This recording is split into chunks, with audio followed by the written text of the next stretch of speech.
Well, hello there, YouTube. Welcome to another virtual painting session, kind of a little bit, not exactly, but a little bit like the old days. So you have two different cameras here. You've got one camera that is on the palette. The palette is actually clamped onto a easel. Then you have another camera that is on the painting. I'm actually going to work on the still life object, which is over there to the left from life, but I've taken a picture of the still life setup for you so you can see what I am working on. So the chat has been enabled with this painting stream, so let's try to keep the conversation as art focused as we possibly can. So let's go ahead and get started now. Hey Libertas, hello there. Okay, so I'm going to start off with my drawing color that I usually like to start off with, which is burnt sienna and ultramarine blue, which looks very similar to burnt umber or raw umber, whichever you want, and a little bit of mineral spirits. Hey Ronald Miller. Oh, Ellen. Welcome, Ellen. So Ellen, let me know if you want to be a moderator for this. I think we'll be all right with this stream, but probably in future ones we'll definitely need moderators. About moderators for the chats, I'm only going to have online students that are at least in the live stream tier in my online classes for moderators, just to keep it a little more simple for me. So something a little unique. Hey Sally. Something a little unique about this still life setup is I'm actually sitting down. I usually, and I don't mean just sitting on a chair. I'm actually sitting Indian style. Though you can't see me, my legs are crossed as I'm sitting down. And that's just because I wanted to work on this still life from life. I could have just stood or whatever if I was working on the still life. From a picture of the still life, but I wanted to paint it from life, and it's actually sitting on the still life is actually embedded underneath of one of the shelves of a table. So this is my easel that's on the table. This is my table where the TV is sitting, and that's my glass of water. So this is going to be interesting. I hope my foot doesn't fall asleep too much. So if you've ever painted sitting down, you know that your feet kind of tend to fall asleep. But all in the name of art. So the still life, this is an urn looking thing. It's not a real urn, obviously, but it looks like an urn. And there's a brush here, and there is going to be my turpentine cup, or you can just refer to it as my mineral spirits cup. So the idea behind this still life, urn, and then art related stuff, you know that I'm a full-time artist. This painting will be titled Earnest Living. Haha, Earnest Living, get it? A little morbid, but I thought it would be kind of a fun thing to throw in there.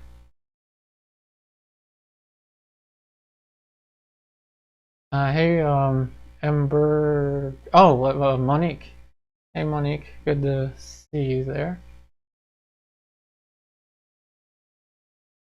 Okay, so there's the top of the urn. Please let me know that you get the reference.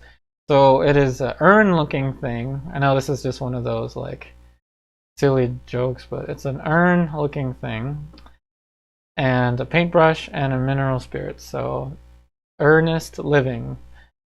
Urn because of it, it's an urn. Earnest living because I'm a full-time artist, and living because, you know, I decided to throw that in there. So in any kind of composition, I like to draw a tad bit first. So the placement of the urn, this is going to be obviously the main focal point. There's a big highlight. Obviously I'm looking at the thing from life, but somewhere right there, there's a huge highlight that's going to be really fun to paint with lead tin yellow and such. So let's say I think that's about good for the amount of drawing that I need to do for this. So now what I'm going to do is mix up a dark. I am going to use a big brush, a size 6 Robert Simmons Egbert. It is a huge brush, so let's go ahead and just go right into my dark colors. That's Dioxazine Purple. This is Alizarin Permanent. And let's throw in Viridian. Now I'm going to go into the odorless mineral spirits. I'm glad you catch the joke, Monique.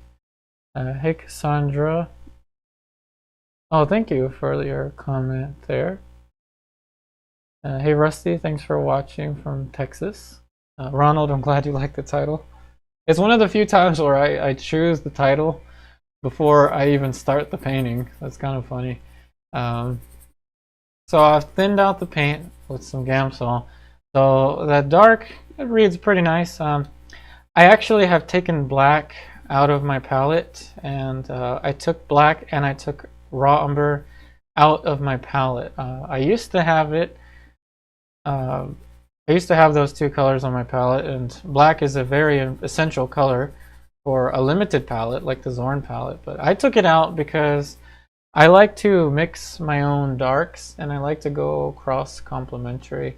And remember, if you have any questions like what is cross complementary or anything like that, art related, definitely feel free to ask.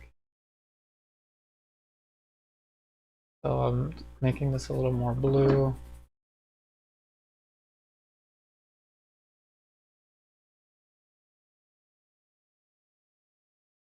Hey Ganga, sorry if I mispronounced your name. Thanks for, oh Antonio, thanks for watching from Sicily.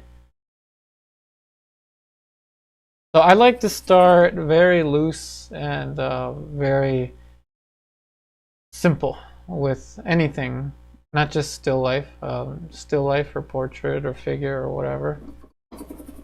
I'm throwing in a little more ultramarine blue. By the way, if you're curious as to what colors I'm using, please see the description box of this video. I have 18 colors on my palette and lead white. So you can think of it as 19, but it's really just 18 colors and lead white. So squinting down, this is pretty much fading into the background. It's got some remnants of green in it, so I throw some green into it. Hey Alex, you're going to be working on a series of portraits. I was wondering where to start. The most important thing, pretty much every painter will say, the most important thing is establishing your compositions. Composition is vital to any painting, not just still life painting. Composition is basically the big picture, what the thing looks like in its most simplified elements. So composition is huge. As you see, I've just blurred that out, and a big pile of green that's going into the background, and I'm just going to paint into that afterwards. The cast shadow appears to be a little more, I'd say a little more red, and let's push that a little bit. I'm using electric lighting. It's electric. It's an electric light. It is. I can't tell you what the Kelvin is right now, but I think it's somewhere between 32 and 56. It's not really bright, and it's not really orangey, and it's not really blue. It's somewhat in the middle. All right, so compositionally, this is gonna have to move, but just drawing-wise, that's not a big deal. Okay, so squinting down, the next most obvious shadow is a little more towards the blue, and let's go with the true blue. I'm using Cobalt Blue. Oh, I had a question the other day about where do I put this palette when I'm done painting. I put it in a palette box, Masterson Stay Wet palette box. It's actually what they recommend people use for acrylic, but it works for storing your oil paints as well. Okay, next thing I'm going to do now that I've got the major darks, well, almost. Let's go a little more blue. Let's go blue-green. I'm going to go with cadmium green.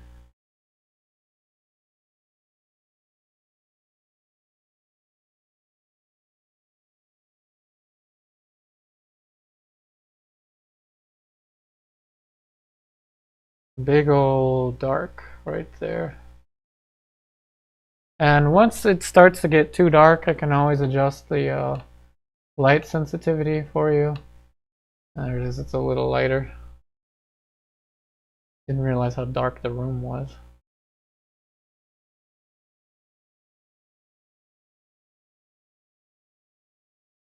So a question from Ronald Miller. On starting a work like this, are you planning on trying to capture the image of the urn or just blurred suggestion of some type artwork on it? I am trying to get the suggestion of the urn.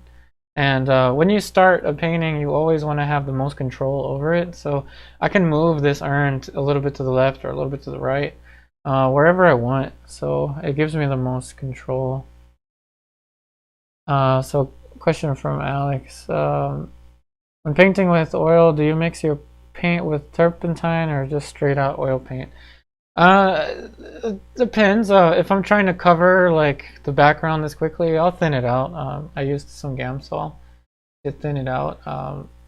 So in the beginning, you can thin it out with Gamsol or turpentine, whichever you prefer. It also depends on what kind of surface you're working on. I'm working on a smooth 11 by 14 inch panel. So if I wanted to, I wouldn't have to use mineral spirits, but I am using a little bit, but not a lot. If it starts to drip, then that would be a problem. So I don't want it to drip.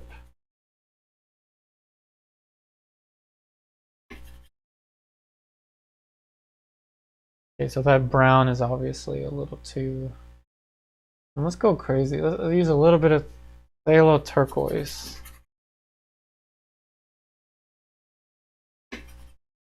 Pthalo Turquoise. And I don't plan on finishing this painting today. I'm going to give it at least 2 layers. So perhaps I will work on this painting again sometime this week. Maybe I'll stream it, maybe I won't. We'll see. But I'll probably work on it maybe Thursday, I'm thinking.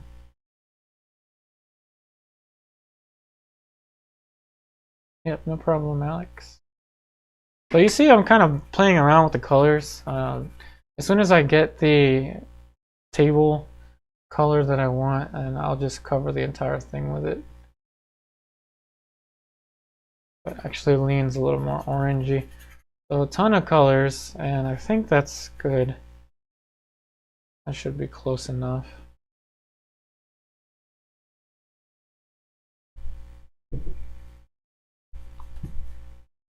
Sometimes I'll start off with a smaller brush and work more meticulously.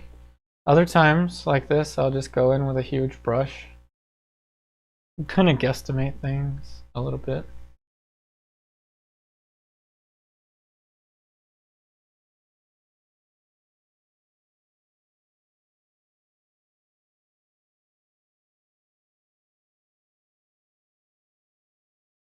Now obviously, I would probably need a straight edge to get this line to be perfect. I'll consideration like that. For a still life painting like this, I'll just kind of wing it at first, and then later I'll get a straight edge. In the past, if you remember my previous live streams where I would do a still life, I would actually start with a ruler and map out the platform. But I think for now, I think we can just kind of wing it.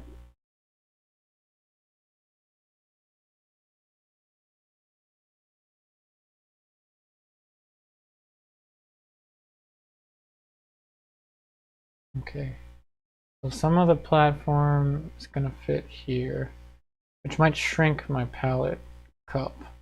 And if it does, like I said, everything is really loose. I mean, I can move anything I want. This is so easygoing.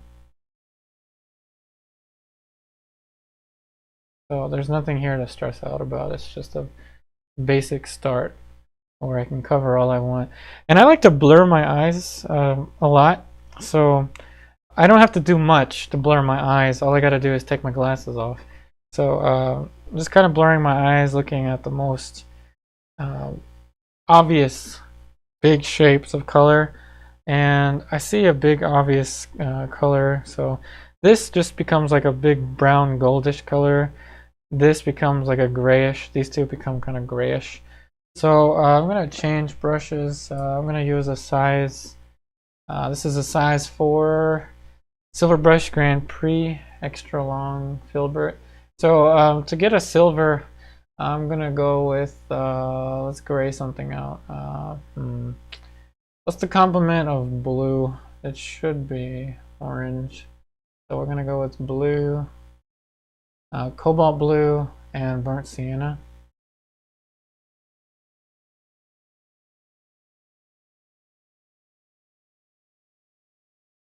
Now, Burnt Sienna is rather transparent, so you see on the palette how transparent that is. So I'm going to have to add some white. If you've seen my previous YouTube video, I did talk about lead white, and that is what I'm using. I hope this doesn't fall off the easel. Okay, fill this in. So you can see how with a little more pressure the paint applies just nicely.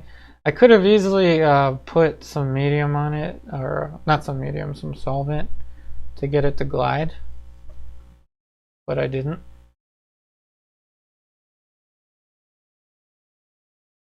Now lead white has this property of which you can use a lot of it and not raise the value too much, which allows you to have a thicker consistency of paint. And that is one of the best things if you're trying to do realism. Hey Libertas, I'm sorry I can't read what you've written.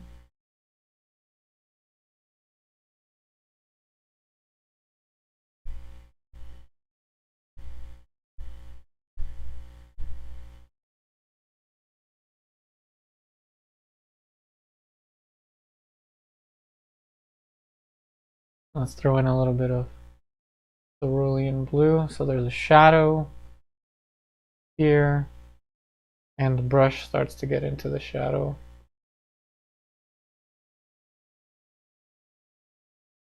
Now I'm probably going to have to push this urn a little bit to the left.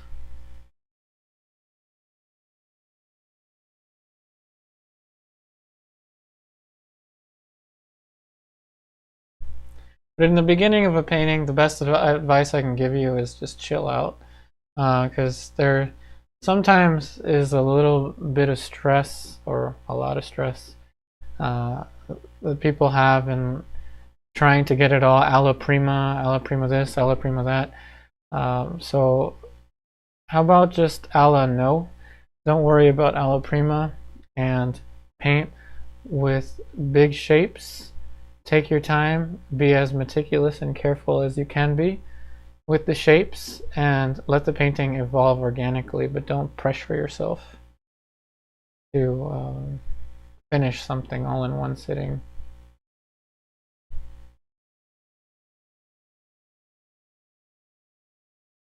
Oh, thank you so much for the super chat, Ronald Miller. It truly, truly means so much to me. You have no idea. Thank you so much. If I had some confetti for you, I would throw some confetti into the air.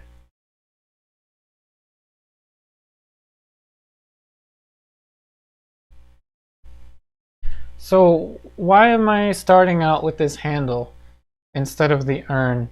The reason is that this is a very critical part of the composition, because if I don't lock in this brush where I want it to go, then I'm not going to have the ferrules of the brush, or not the ferrules, the hairs of the brush. So really quickly after I lock in the big shapes like this, I like to hone in on one object, and then I move the other objects based on it. Well, thank you again, Ronald.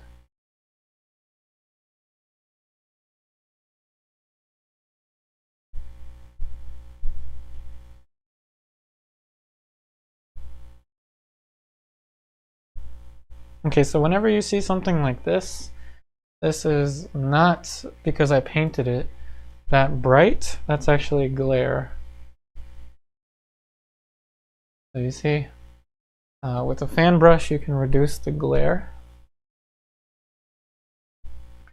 And there's a little bit of a light silver color here. Now you must relate the colors to one another, and this is one of the things that you just don't get in a photo reference that you get from painting from life, is color relationships. So the photograph, this silver light looks almost the same as that silver midtone, and it is not. This has a bit more of a violet-y undertone.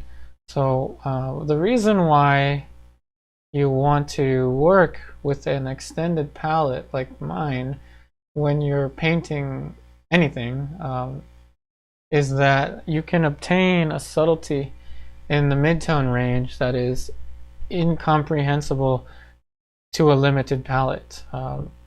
The old masters, I guarantee you, I hate to speak for them, but if the old masters had access to the colors that we have, they would use them without a doubt. I'm pretty sure Rembrandt would use Dioxazine purple and Pthalo turquoise, and obviously he wouldn't paint things that look straight up Dioxazine purple, but he would use them in his subtlety range.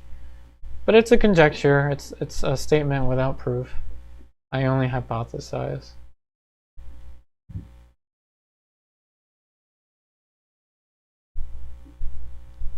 So I'm painting this gray relative to this gray. They're different values, but they're also different colors relative to one another. Now, one thing that I haven't put in here yet is a highlight. Everything is very low key, very dark. So I'm going to switch brushes to hit the highlight range.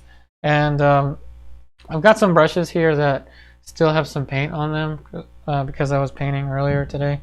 So I'm just going to quickly run this through some odorless mineral spirits, and then I'm going to use it for my highlight. However, when you clean a brush, don't just clean it with your thinner. Make sure to, after you clean it with thinner, clean it off with the Master's brush soap. So it's the best soap I've ever used for cleaning brushes. It's called the Master's soap. So I'm using lead tin yellow and cerulean blue.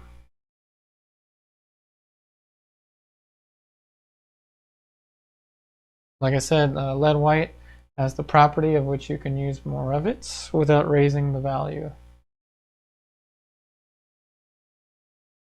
So this is probably going to be too bright, so a little bit of yellow ochre.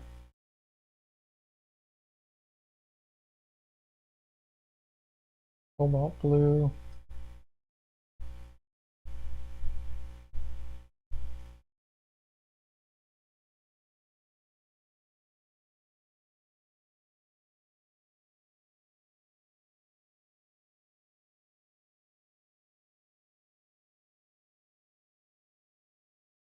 And just to give you an idea of how much brighter this can go, look at how bright the straight up lead white is on my brush relative to that.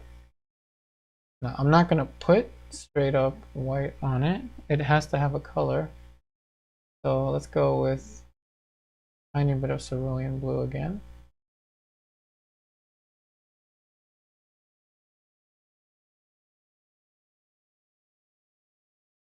Okay, so that's a good enough approximation. Now we're gonna go and mix the bristles. I'm gonna start off with the dark of the bristles. That is a cheap gesso brush that I've been using for years to tone my canvases with oil paint, not with acrylic paint. By years, I mean like 2 years. I don't think I've been using it for like 10 years, but for like 2 years, let's say.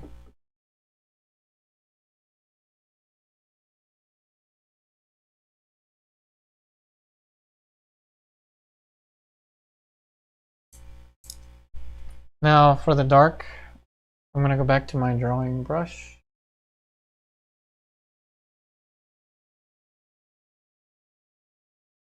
For this dark, I'm just gonna use whatever. Not too curious about this color.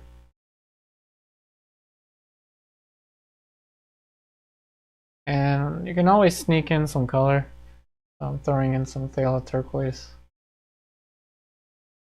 Just because I can.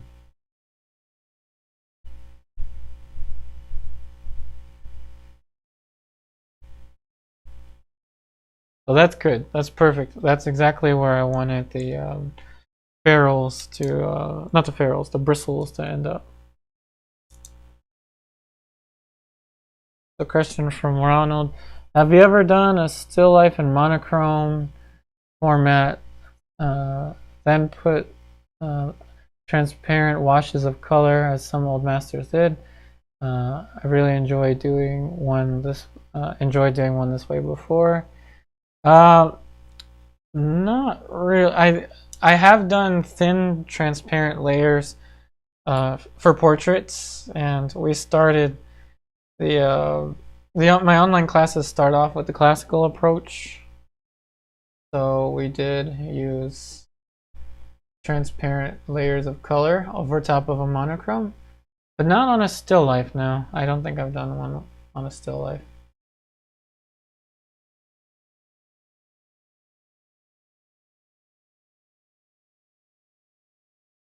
Okay, so now the ferrules. Why do I keep saying ferrules? The bristles. Probably because I have to move the ferrule. Like the ferrule is the metal part that holds the bristles. So didn't realize I had it a little too wide.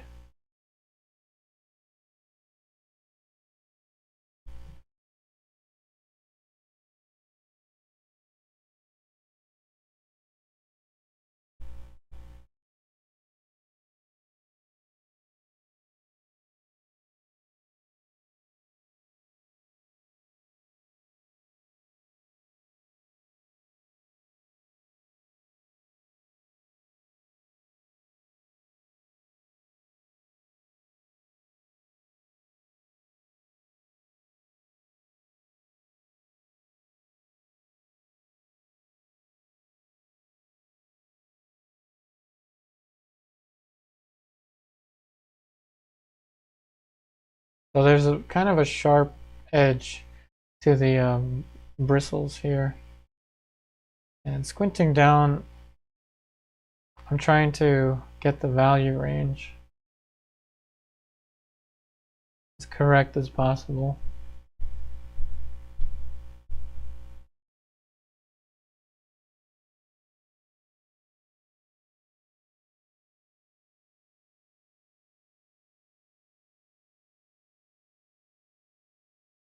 Okay, so the metallic look, now that this is starting to get that metal look, is not based on the color of the gray that I used, but rather the surroundings of it.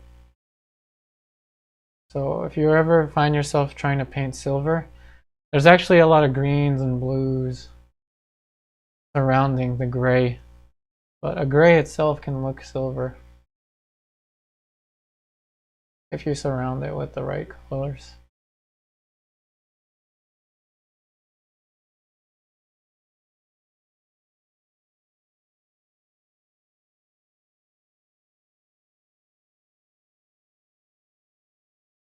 Okay, so I don't think I need to put that much more detail. That's just the suggestion of the brush. But at that point, I don't have to move the brush anymore. It's just kind of hanging out. It's in its own place now. The next thing is the palette cup, the metallic palette cup. There's a little bit of photographic distortion. Actually, there's a lot of photographic distortion on the reference photo that I took for you. So it's actually not that big relative to the brush in real life. And you know, I encourage you to do something like this. Take a picture of the thing that you're going to work on, but then paint it from life. And look at the differences between the thing that you're painting and the in real life versus the reference.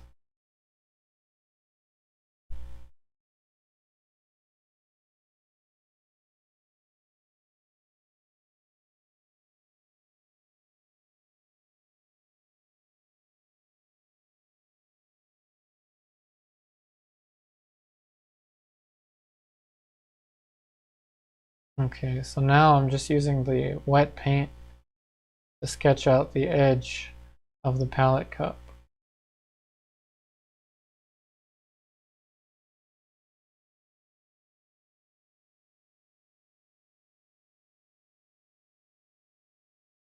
A little bit tight corners here because the palette is like right next to the painting, so I can easily accidentally smack into the palette. Like I said, I'm used to holding a palette. I don't really ever paint like this.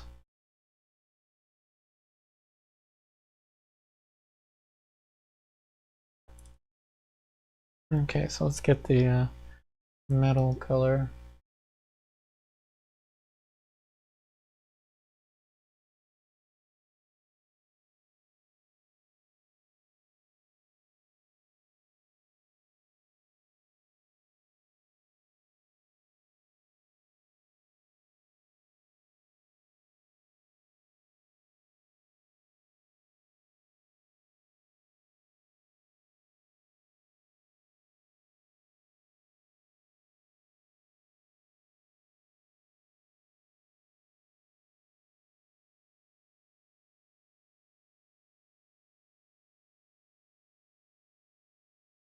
So at this stage, this is still very early in the painting.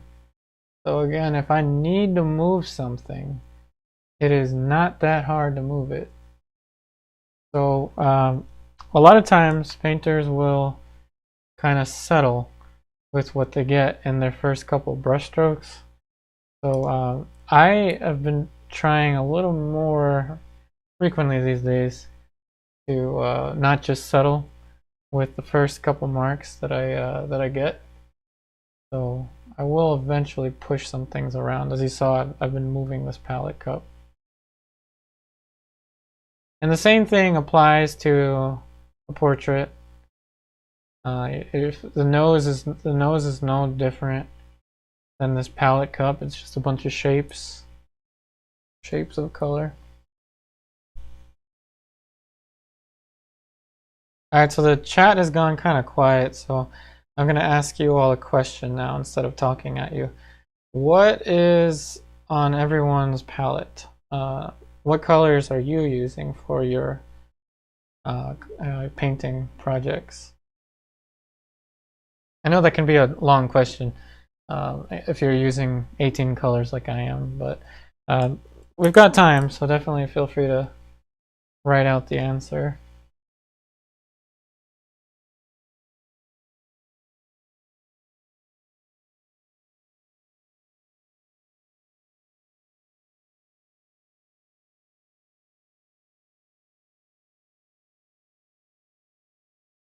I'd like to know what everyone's using on their palettes. And if you're using acrylic, that's fine.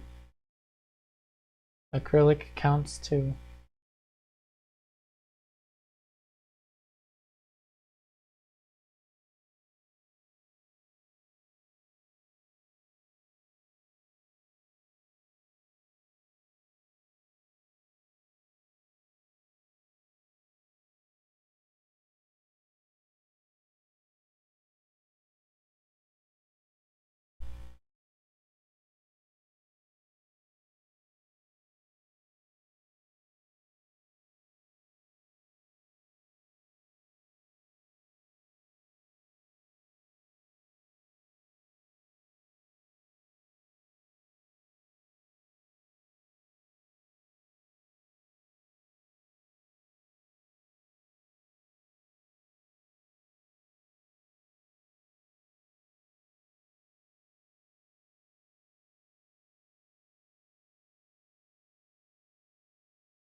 Like I said, I had to move the some stuff, so this little metal roll had to move down.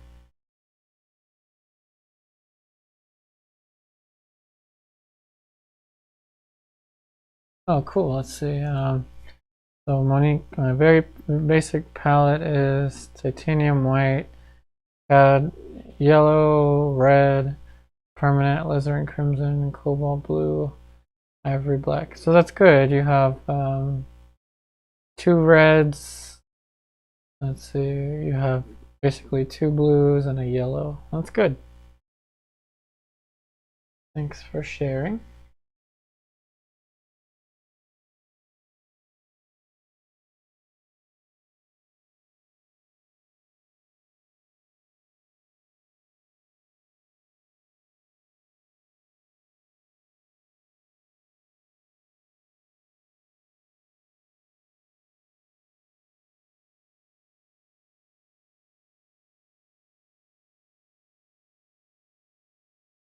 These cups also end up looking like flying saucers, which I think is another name for them, saucers.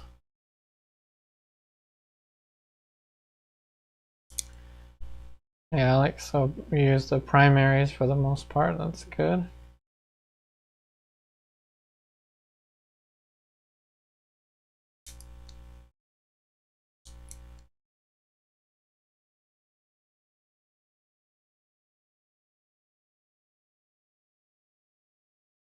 I did make a YouTube video not too long ago. Oh, and burnt sienna. That's good. I made a YouTube video not too long ago about how to set up a palette. And every palette should be based off of the primaries. So based off of red, yellow, blue. And then building upon it.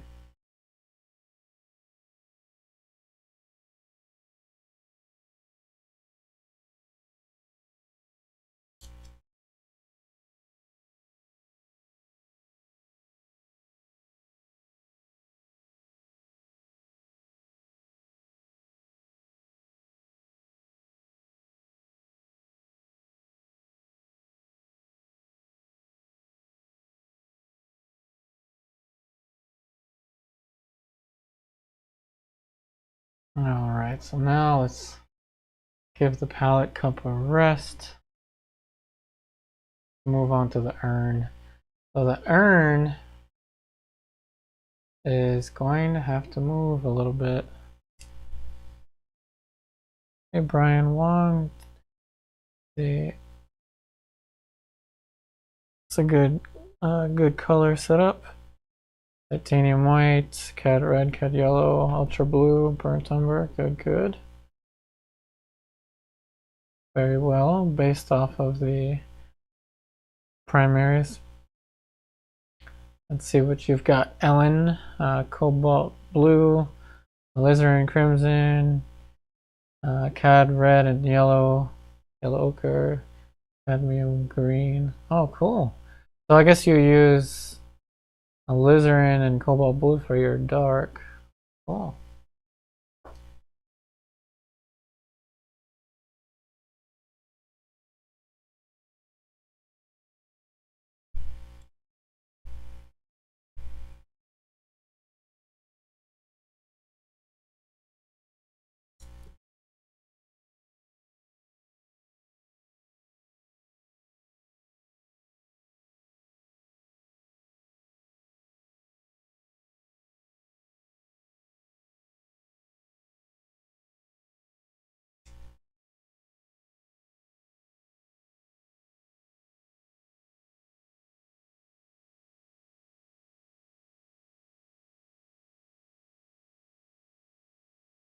Oh, and lead white. Of course, lead white is a must. It is a must, but not necessarily. Let's pretend I didn't say that. Lead white is very important, but if you have access to it, then it is a must. If you've been painting for more than a year.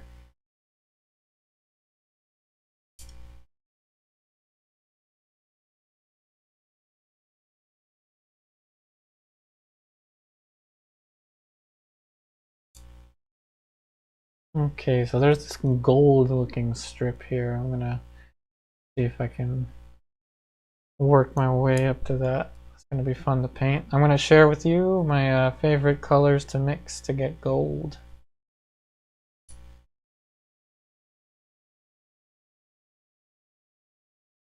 First, there's a little white patch there.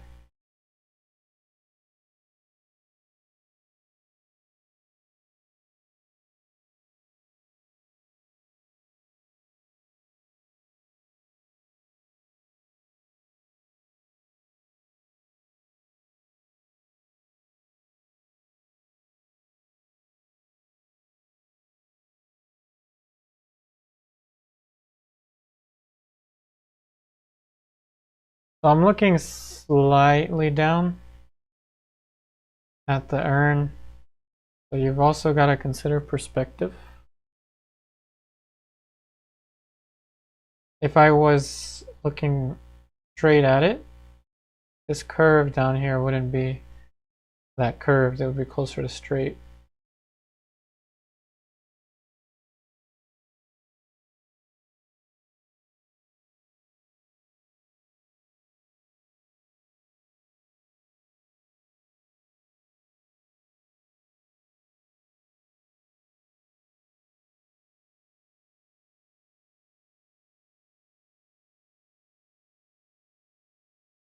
Again, if it's not a perfect ellipse, it's all good. I'm going to return to this painting anyway.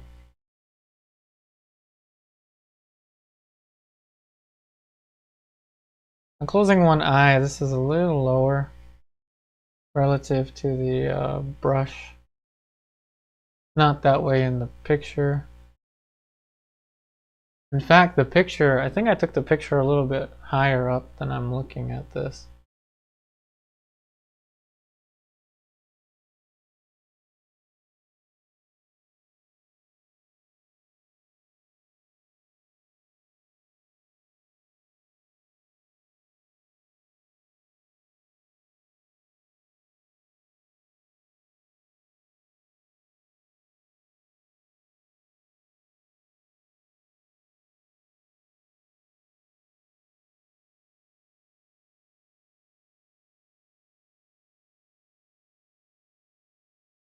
I gotta say, I did really miss still life.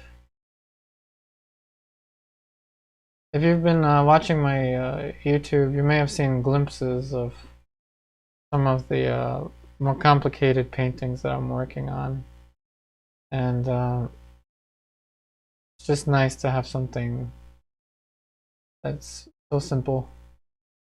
But you can treat it just as you treat the more complicated paintings.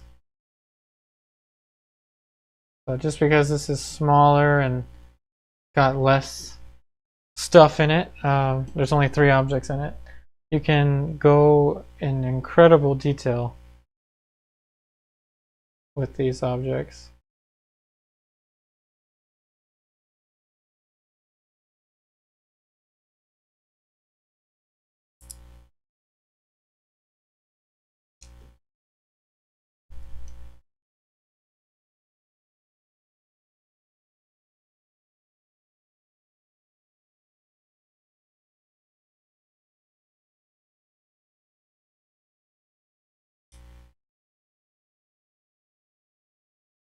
Okay, so next let's go into the gold.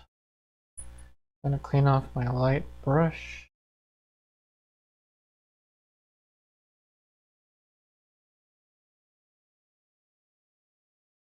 Alright, so next question to ask everyone is, what is your favorite subject matter in painting? What is your favorite subject matter? For example, you know my favorite subject matter is portraiture. So what's your favorite subject matter? Do you prefer to paint still life? Do you prefer to paint landscape? What is your favorite subject matter? Do you like painting horses, dogs, cats? Oh right, I forgot to tell you. My favorite color to mix gold is this one. So I like to mix lead tin yellow and Indian yellow. My favorite colors to mix for gold. I tend to almost always paint something gold in my paintings. Kind of me hoping that they'll sell. So, you know, if you paint gold, it's likely they'll sell, right? So let's see, we got a comment from Brian Wong. I do have a tube of Utrecht Flake White, but I don't see it for sale anymore. Any suggestions? Yep, I got one for you right here. This is Michael Harding Permanence White if you want to buy a big tube. Remember, don't get confused by the name. Permanence White still means lead white. So Michael Harding Permanence White would be a good one to get. Or you can get the Williamsburg Flake White. Okay, so Brian, you like to paint landscape. Awesome. Monique, portrait for sure. Let's see. Ellen, portraits. Sally, animals. I'm sorry, I can't read your name or your comment. I think you wrote red.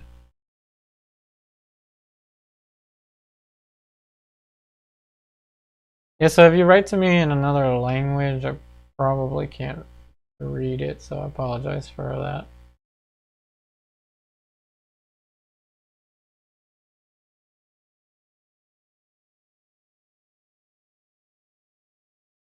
In particular, my favorite is painting portraits of people in environments. So people surrounded by still life or surrounded by other people.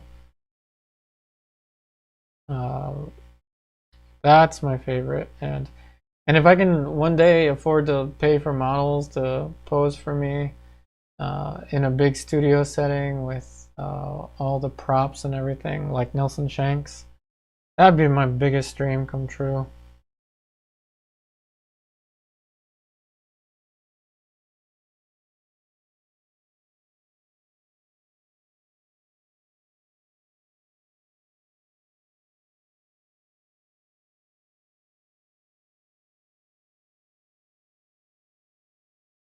Yep, no problem, Brian. Another option would, of course, be Rublev, but the problem with Rublev is they're a little more in the pricey side, so I actually don't use them that much. I use more Michael Harding or Williamsburg just because they're cheaper, and they're pretty much the same. They handle just the same. Any differences are very minute.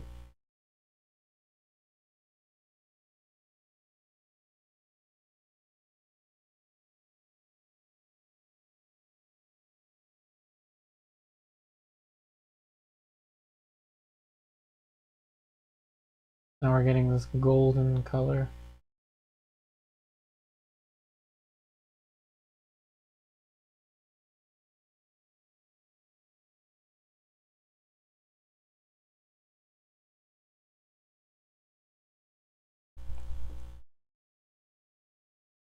Yep, no problem, Monique.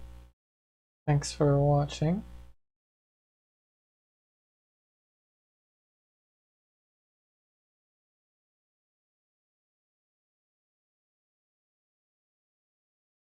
Alright, so the highlight for the gold, I like to use lead white and Indian yellow.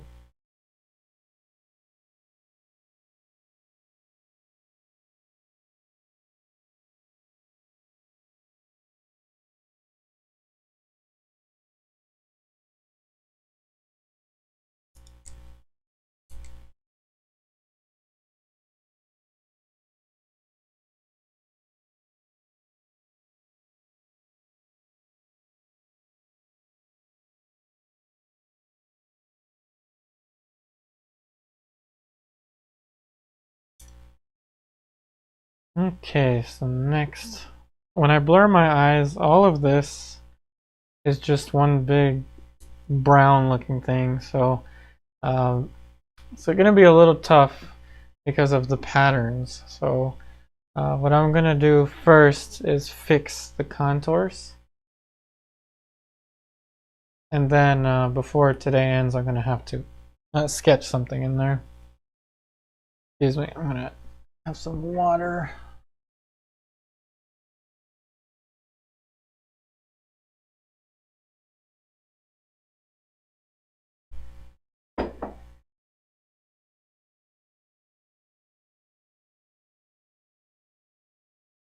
Hey Brian, so you would like to attempt portraits, but it seems so much more difficult. Well, portraiture is definitely something that you can do. I think anyone can do if they want to.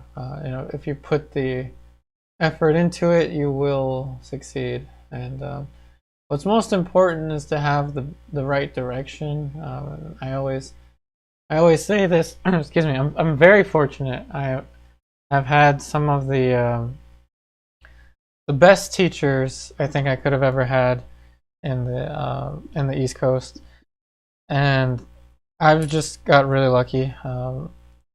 My teacher, Alden Hamilton, I met him in John Ebersberger's class. John Ebersberger is a well-known impressionist who studied with Henry Henchy, yada yada yada. Right, I had really good teachers, and it's important that you have the right foundation for your education with portraiture, just because there's so many there's so many intricacies involved in it. So the best thing I can suggest is to focus in drawing. Drawing is the biggest difference between portrait and anything else. So, for example, I don't have to get the exact likeness of this urn. It doesn't matter. But I try to. I'm moving it around so that I can get the exact likeness. But it doesn't matter so much. With portraiture, the problem is, I usually tell my students, portraiture is the story of how a bunch of little things either made my day or ruined my day. So, not to be too dark or morbid about it, but portraiture is something that you can do if you can draw it. So, drawing is the foundation of it all.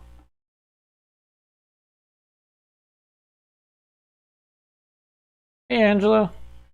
Glad to see you here. Really, really love your Artemisia project that you're doing, Angelo.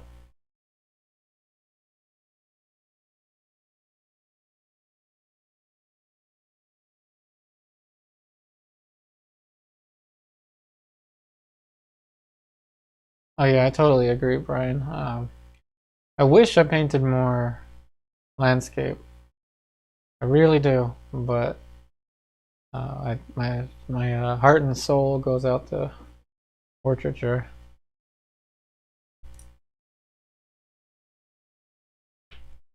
My teacher, Paulden Hamilton, is an excellent plein air painter. He's won some competitions, plein air competitions. Alright, so let's get into this scary looking thing. No, it's tricky. I really set myself up for a bad day with this. So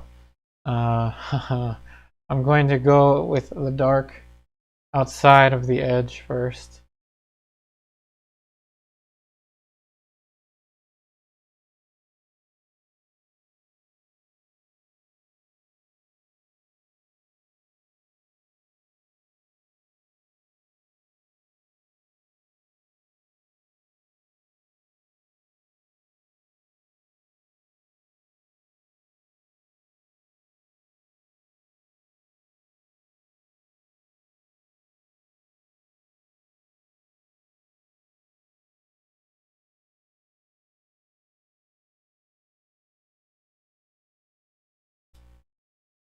Okay, so there is a very noticeable difference in my urn and the real urn.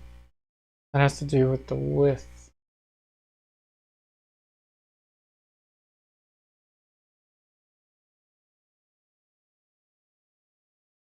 So I'm going a little two-dimensional with this, putting in a really strong line on one side and then the other. Not that you can see this part, but okay.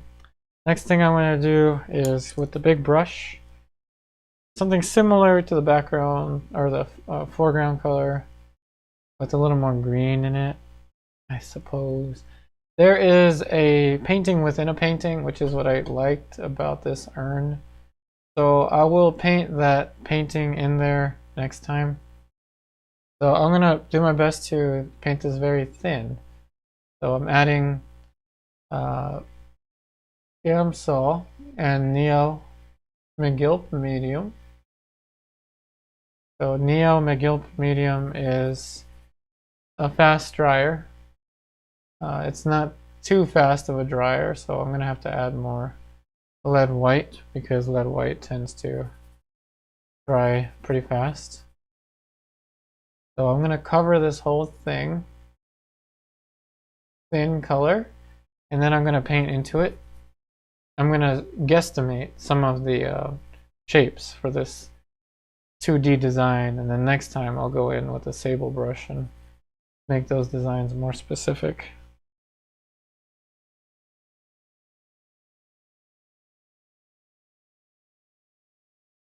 Hey Brian, for you, the scariest thing is doing a self-portrait.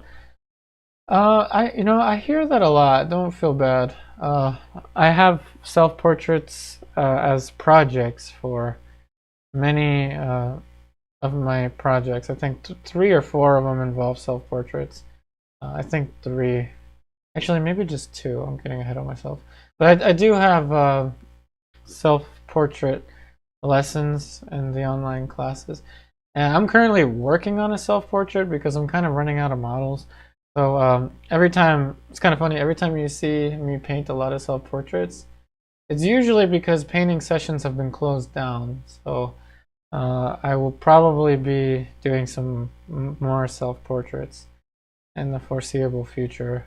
I even started one or did one live like a month ago or something.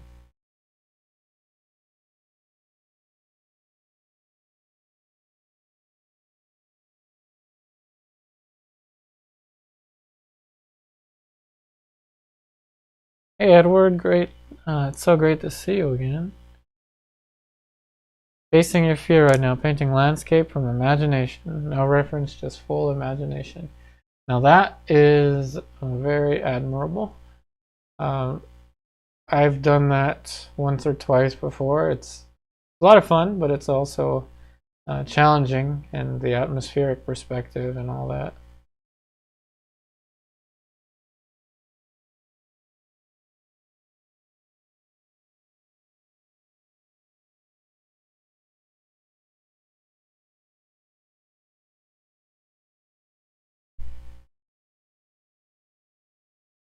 Alright, so first order of business with this urn, very thin layer of color here, and I'm going to go into that wet on wet and adjust it. But first I need to make this look round, and then I'll paint into it.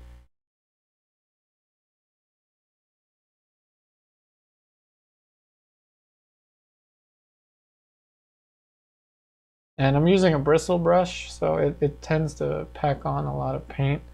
So perhaps more paint than I want.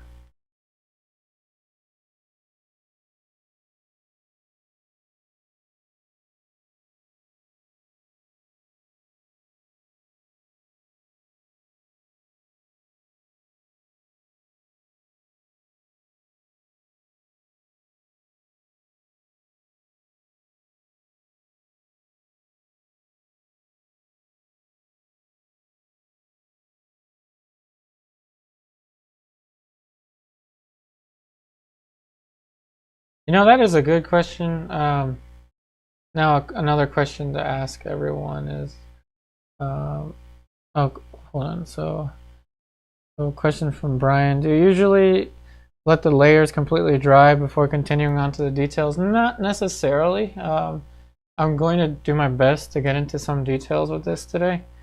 But it does help to let a layer dry first. But I usually don't paint that meticulously. So a question to ask everyone, this is a good one. What do you fear the most to paint? What is the scariest thing for you to paint? I can tell you right away, the scariest painting experience I've ever had was painting my wife's mom, so my mother-in-law. That had to be the scariest painting I've ever done. And not because she's scary, it's because it was scary to paint it knowing that if I messed it up, I really messed up. So, so what is the scariest subject matter for you to paint? If you had to pick anything that was the scariest.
A comment from Edward. Portraits, 100% portraits, and my problem is drawing. So there's still a ton of work for me to do to get better at it. Definitely. I think we might hear that one a lot. Portraits do tend to scare everyone.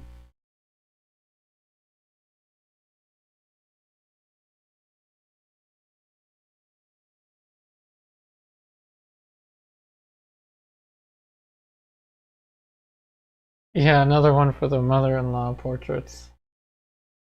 Terrifying. Oh, but painting the mother-in-law from life. Like that. Oh my goodness. Scary. Terrifying.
Well, never say never, Edward.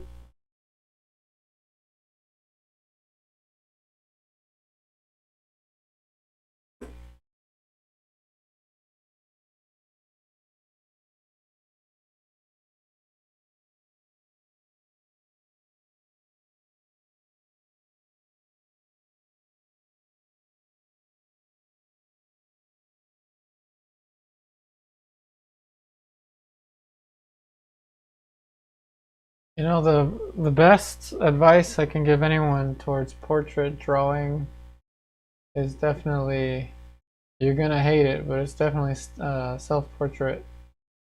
Self-portrait, one, because it is a free model, and self-portrait number two, because you're always drawing or painting from life if you work from a mirror.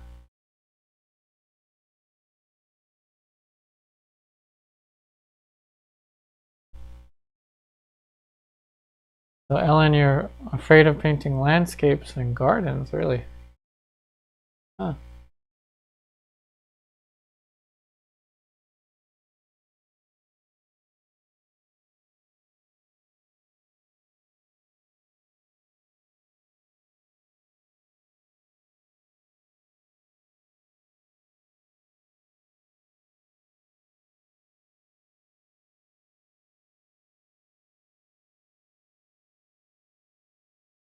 Well, Angela, you're afraid of portraits of someone you know?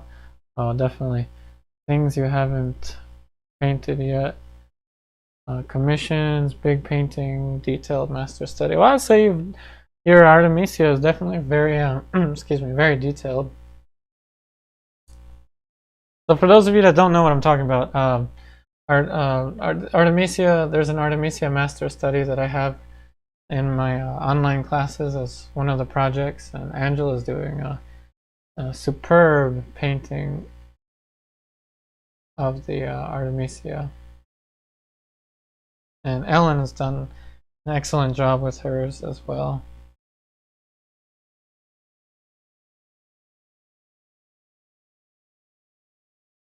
Oh, elongation of the face, Edward. That's actually better than the opposite. So if a face is too compressed, that can be even more difficult to correct if it's more compressed.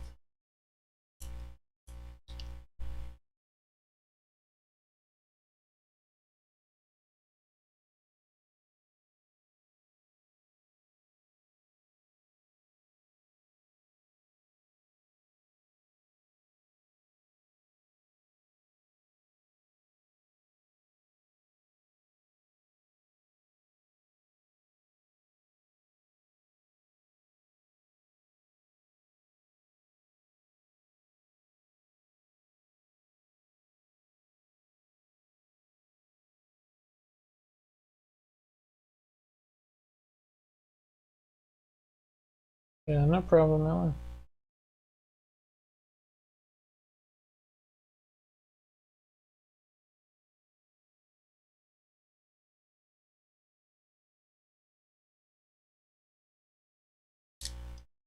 Alright, let's start to paint in some of these lines. Oops, I missed a spot.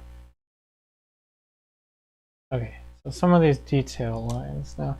So I'm going to switch to a Sable brush. And my Sable brushes of choice are the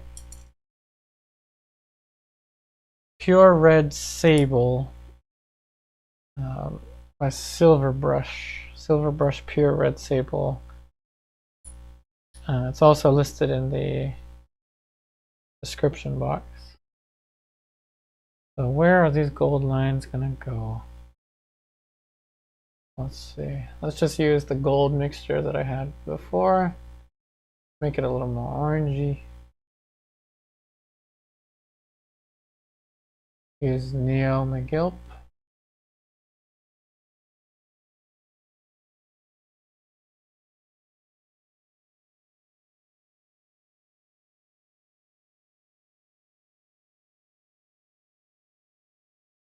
Hey Brian. Well, that so depth when it comes to faces, a lot of it has to do with light and shadow shapes.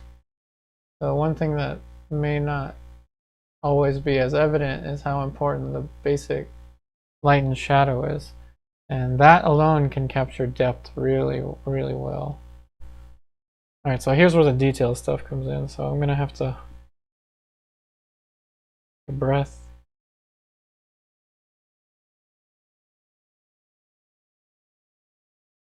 Okay. I usually would use a maul stick, but I'm actually resting my hand instead.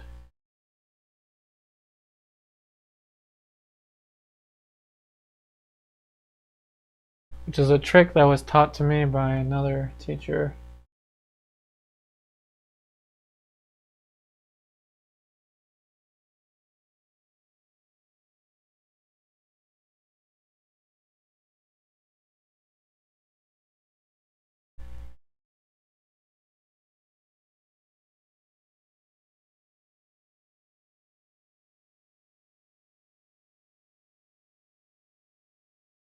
Okay, so switching to the Sable. Now these are marks that I don't want to have to repaint.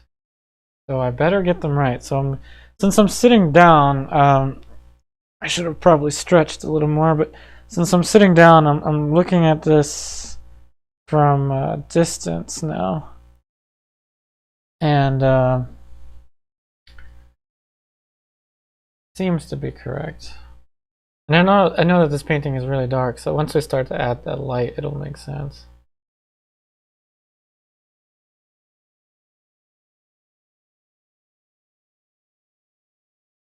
So I actually gave up coffee. Coffee would make my hand shake a lot,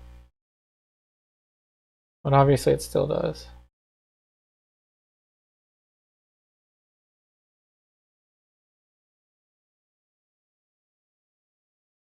So thinner paint tends to stick onto thicker paint. So I'm adding Neo-Megilp to the mix.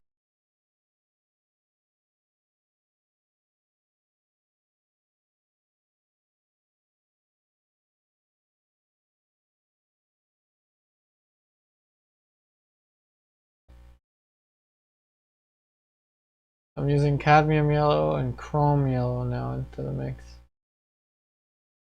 Chrome yellow is a lead yellow. It's what they used before cadmium yellow.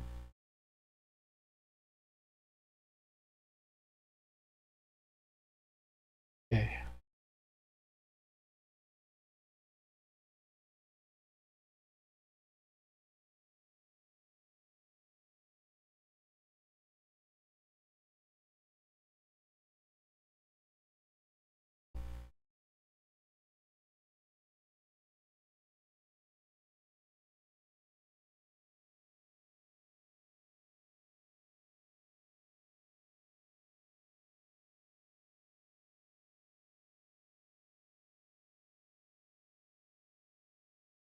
A little squiggly.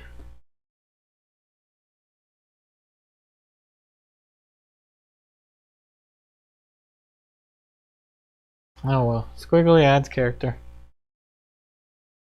Makes it unique.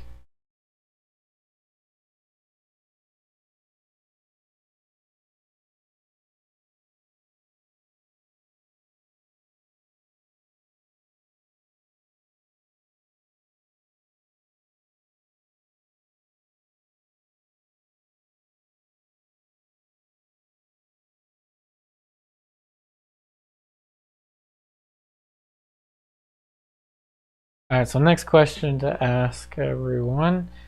There was a time when I was in high school, we took a trip to an art museum and I saw Rembrandt paintings.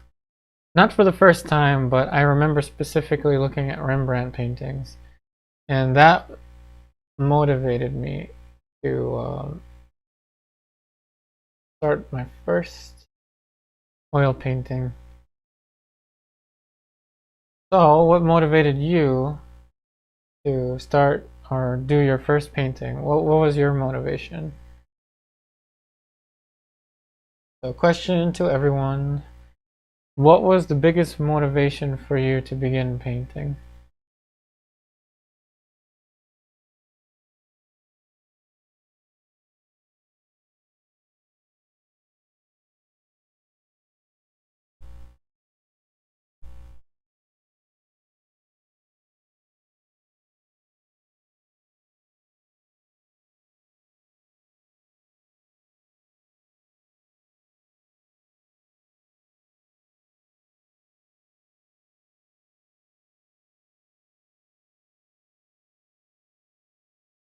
A little bit of burnt sienna.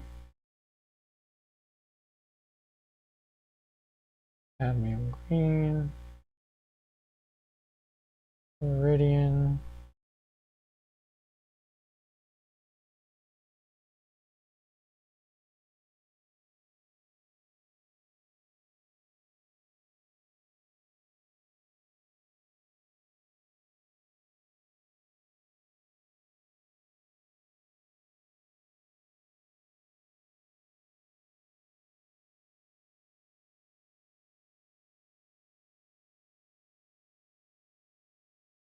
So Ellen, also Rembrandt. I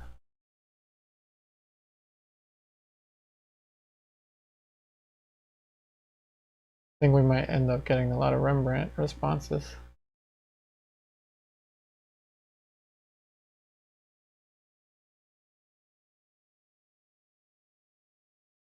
For some of my friends, it was actually their parents that painted, believe it or not. But let's see what inspired everyone.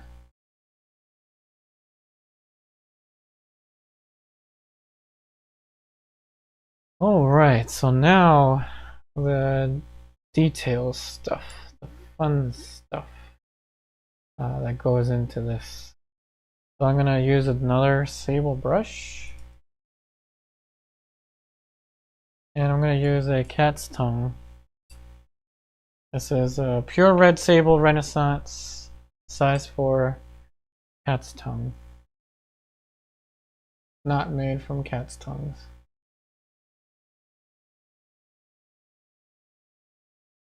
It's just the shape of it actually looks like a cat's tongue.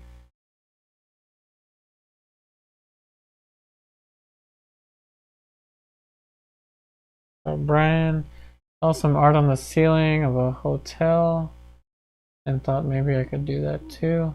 Oh, cool.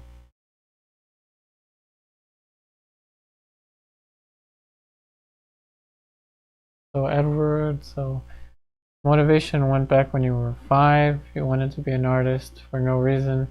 And six years ago I remembered that, so I just went for it. Not an artist that won't stop painting. Alright. Keep on painting.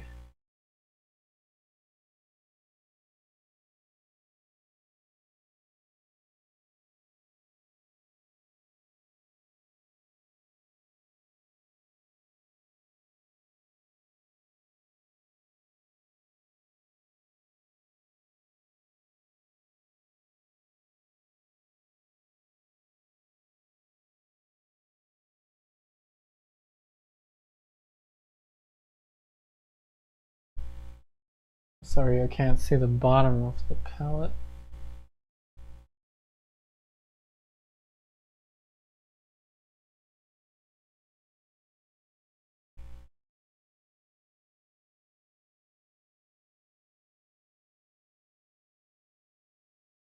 Cool. So Brian, it was the ceiling. I don't think I've ever heard someone mention that. That's different. That's cool.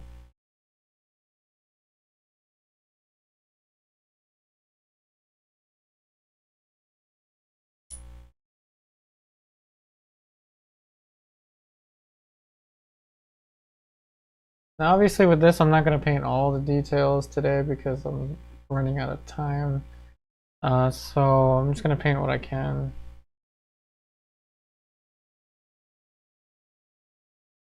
And leave the rest for next time.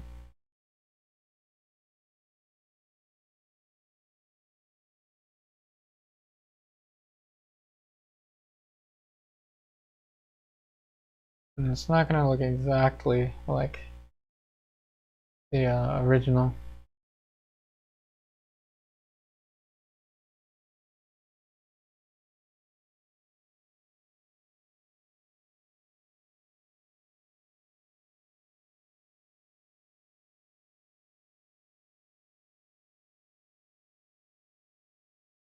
Like fitting little pieces of a puzzle together.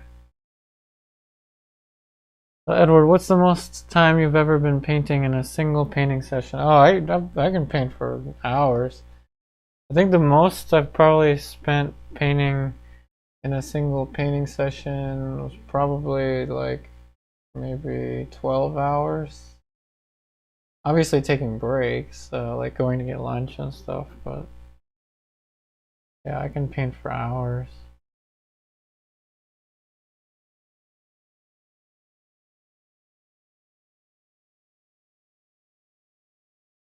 I mean, I've got one painting I've been working on for like, I don't know, like 2 months now.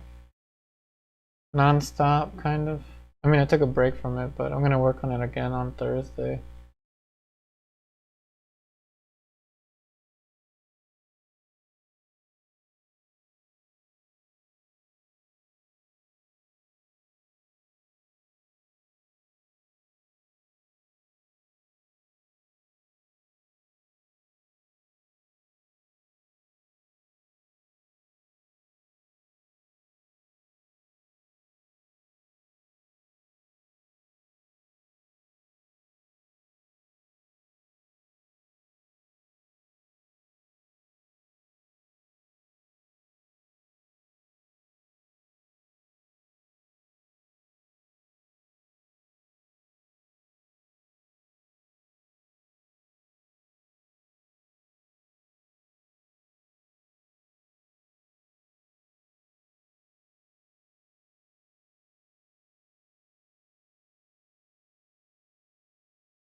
And this was that highlight I was talking about that I wanted to get to.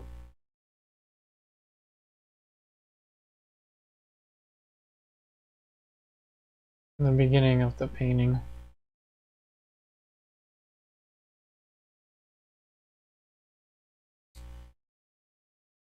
Oh, thanks, Brian. I'm glad you found my live stream.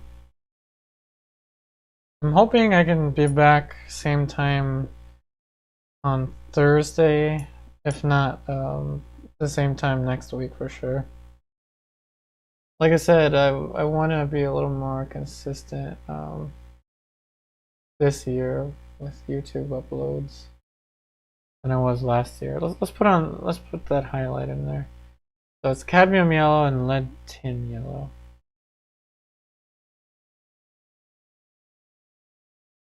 Very bright.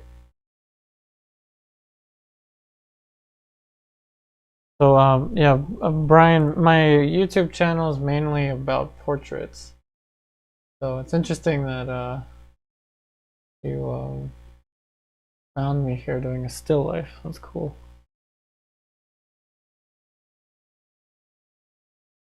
So Angela, when you were a child, you liked to draw like cave paintings. Cool. And you found yourself alone in a city. Saw art like Picasso, Michelangelo, Caravaggio. Cool. Ronald, let's see. Started drawing when you were around 4. Started enjoying artworks from your parents, you, family, Bible, all old masters. That's cool. Oh, so you're motivated by artworks in a Bible. That's cool.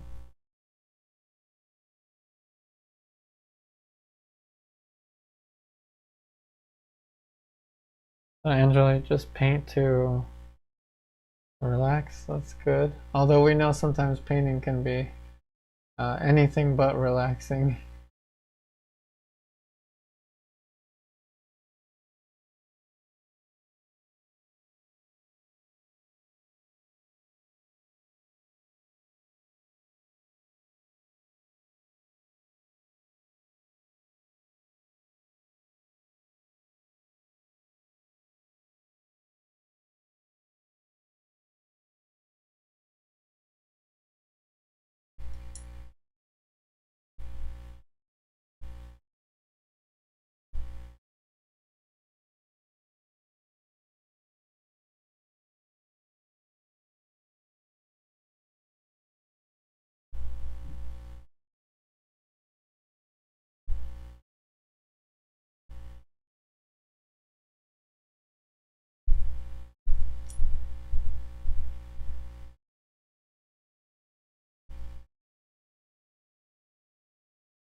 So he's gonna have a really small head.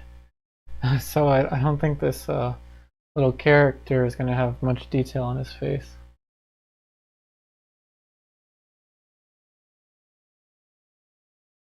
So Ronald enjoyed Michelangelo's variety of media. That's good.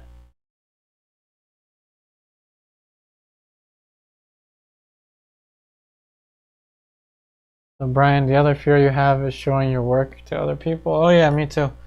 Yeah, so this is terrifying for me. So yeah, I totally agree. I mean, if you've been following my Instagram, you'll notice I stopped posting progress pictures of my current studio painting. So I get it. I'm terrified. Um, I may seem like I'm not, but I'm a little terrified. I mean, showing people the progress.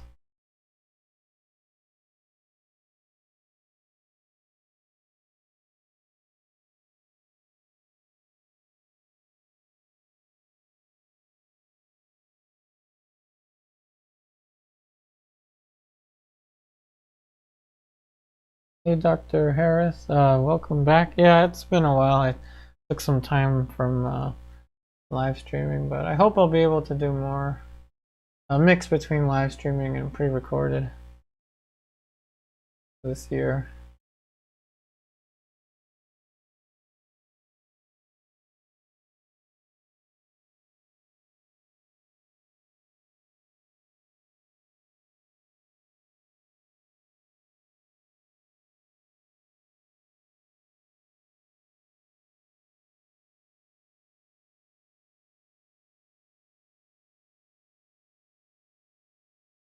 And you know, I gotta say, I do like painting strange stuff like this, like these little patterns that you're seeing me paint.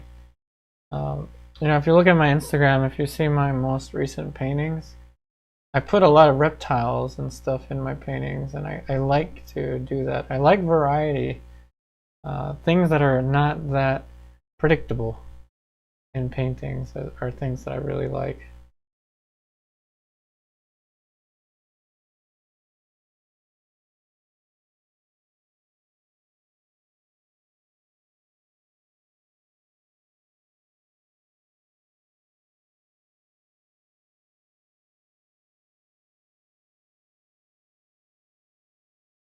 Remember, I'm not really working in layers per se, so this can dry however it wants. I'm gonna keep working on it regardless. Because of the materials that I'm using and the fact that this is a very smooth panel, this will probably be dry enough for me to work on tomorrow. But of course, I'm not going to stream tomorrow. Very likely, I'll stream on Thursdays. So Tuesdays and Thursdays seem to be the most um, doable evenings for me, like around the same time, like 7 p.m. Eastern Standard Time. But of course, as always, I can't make any promises. For consistency, please check out my online classes, of course. I upload 2 lessons every week, along with other things like virtual classroom and group Zoom, one-on-one Zoom. So all of that I do more consistently. This is something I used to do more consistently, but I want to do again in a more controlled manner.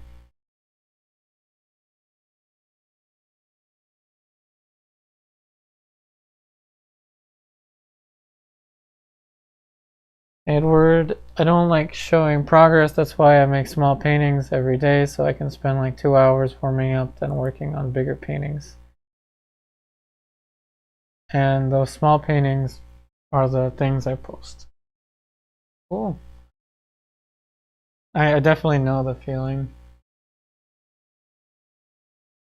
I mean, it's scary because you put you put your heart and soul into what you're painting, and then somebody comes by and says something, and it kind of sticks with you. So I totally understand.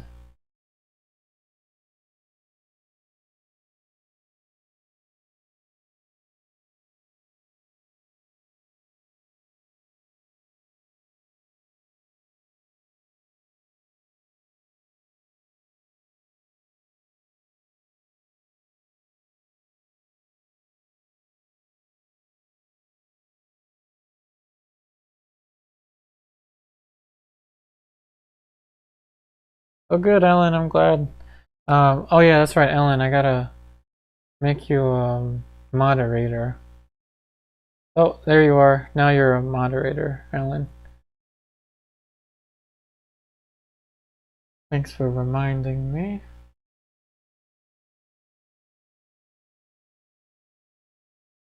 And so, Ellen, when we Zoom on Fridays, for those of you that don't know about my Zoom, I do one-on-one Zooms on Fridays for students that are in that tier, one-on-one. And then on Tuesdays, Tuesday afternoons, I do group Zoom. Ellen is with me one-on-one, so when I say I'll tell her something on Friday, that's what I mean.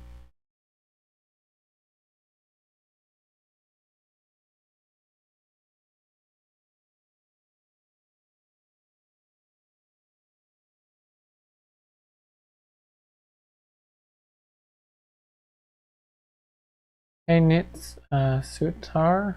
Sorry if I mispronounced your name.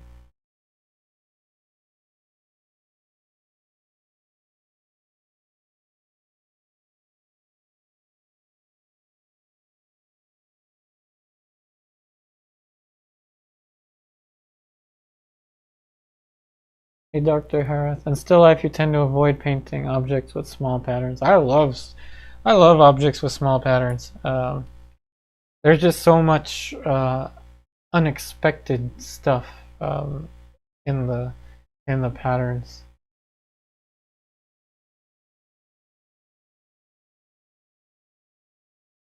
And since I have such a broad palette, I have 18 colors. They're very useful for strange things like this.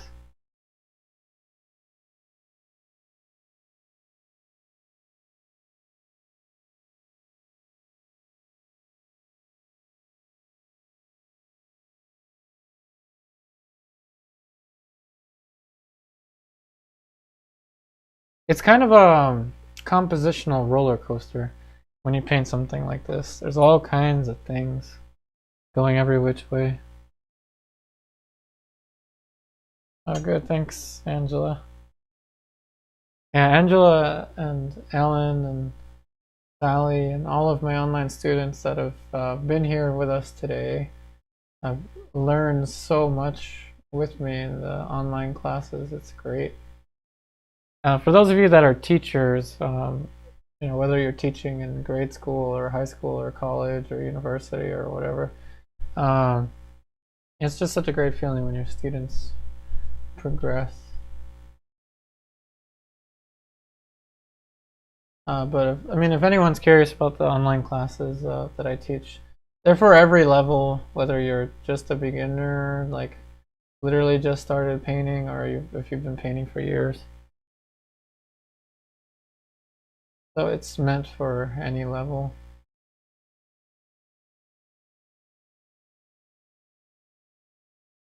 And there's definitely a building process. I have introductory projects all the way up to more complicated ones.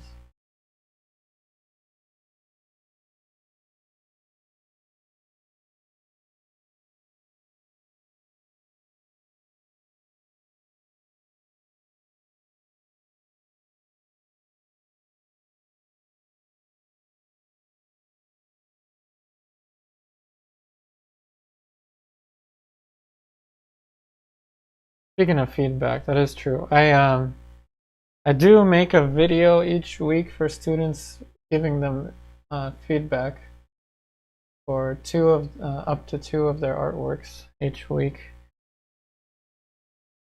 Kind of hard to talk about on YouTube because there's a lot of stuff involved in it. And in fact, I can show you the rules. I forgot I have it here on my streaming software. So these are the rules to my virtual classroom. So feel free to take a screenshot of this if you're interested. Obviously, there's no links on this. This is just what I show my students for just the virtual classroom rules, and that's a video that I make for them every week. That is released on Tuesdays.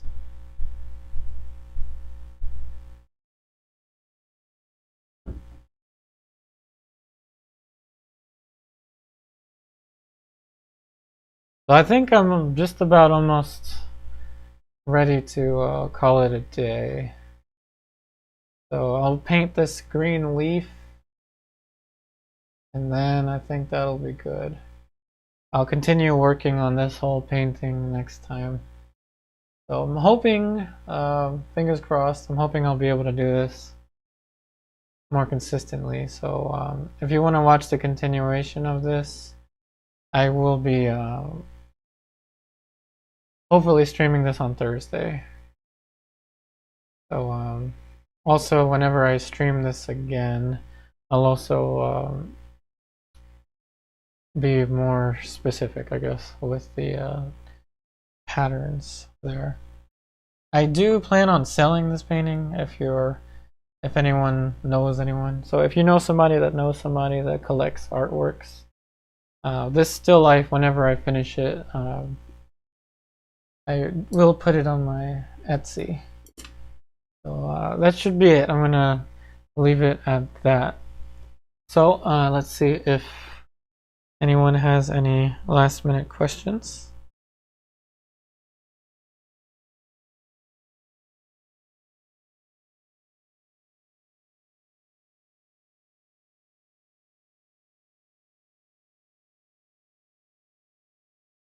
And like I said, I'm not using a layering process by any means, so this will be touch dry perfectly fine for me to work on tomorrow. Not entirely dry, but touch dry. So, you know, by Thursday when I plan on returning, this should be perfectly fine for me to work on.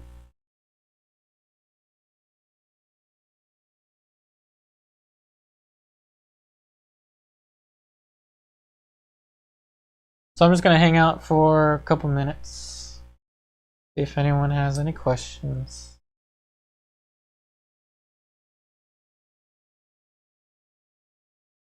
Yep, no problem, Edward. Let's see. Okay, so last question. What's my opinion on Etsy?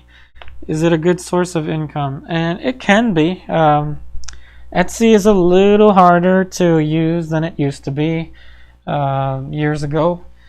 But in my opinion, it's still a good resource to use. I'm not going to say I'm doing great on Etsy. There's certainly other artists that are doing much better than me. But I will say it is a little harder with Etsy than it used to be.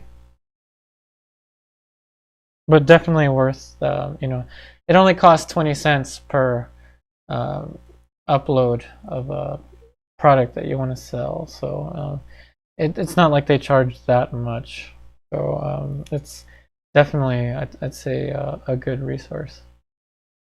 Am I saying it's the best? No, I don't know if it's the best, but it is a good resource.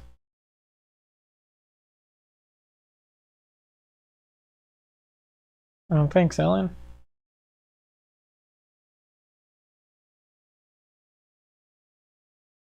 Thanks, Brian.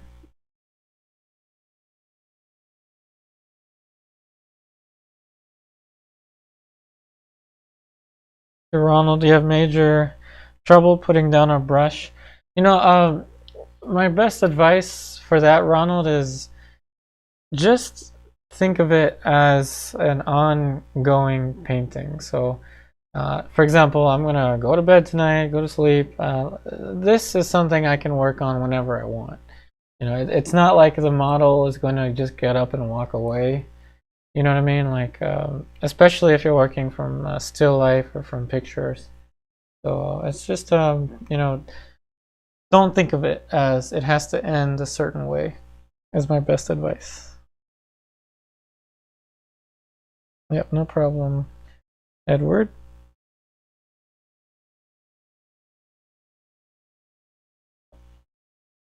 Well, thank you for your comment, Shirley.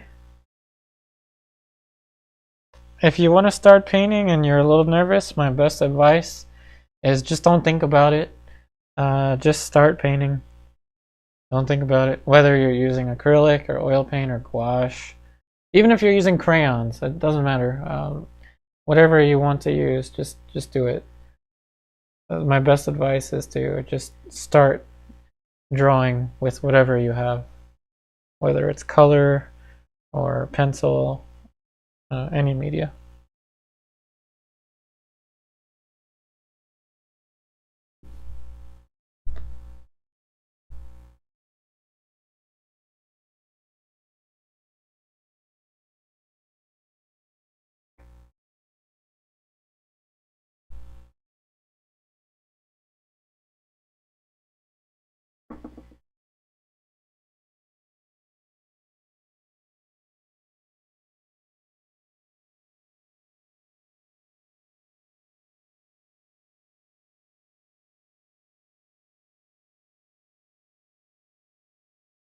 Okay, so that seems to be all of the questions, I think.